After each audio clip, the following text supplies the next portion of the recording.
आप क्या अपेक्षा करते हैं? और ये लोग चाहते हैं कि समाज ऐसे ही रहे, ऐसे रहेगा तभी ना 9वां पास आदमी को अपना नेता मानेगा।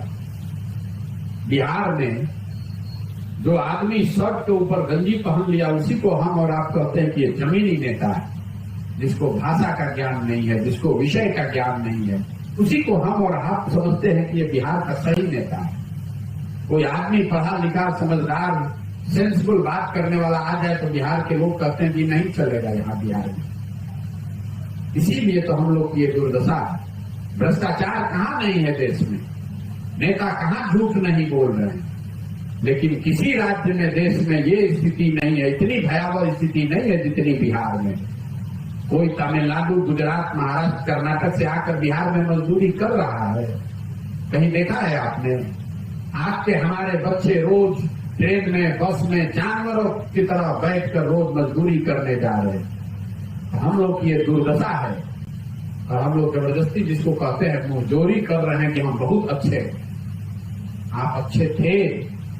आजादी के बाद बिहार देश के 4-5 सबसे अच्छे राज्यों में गिनती इसकी होती थी।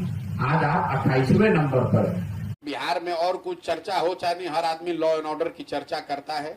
जब हम लोगों ने पदयात्रा शुरू की थी तो महागठबंधन की सरकार बनी थी, तो लोग दबे जुबान में ये आशंका व्यक्त करते थे कि अब देखिए महागठबंधन की सरकार बनी है तो शायद लॉ एंड ऑर्डर बिगड़ जाए, कहीं ऐसा लोगों के मन में डर था।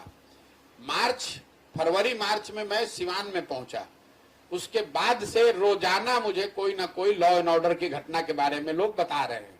तो धीरे धीरे 6 महीना में जो लोगों का डर था इस सरकार को लेकर, वो कहीं ना कहीं चरितार्थ होता, बदतर होता दिख रहा है। अभी आप ही के जिले में जो दरोगा की हत्या हुई है का एक एग्जाम्पल है। अभी मेरे पास एकदम लेटेस्ट आंकड़ा नहीं है, लेकिन जब पिछली बार हम लोगों ने काउंट किया है तो इस साल अकेले करीब 18 मुखिया लोगों की हत्या हुई है और करीब करीब 7 चुने हुए सरपंच मारे गए हैं। बाकी जनरल मार पीट, डकैती, अपहरण, उसका तो कोई आंकड़ा मैं आपसे साझा नहीं कर रहा हूँ, आप लोग को हमसे बेहतर जानकारी।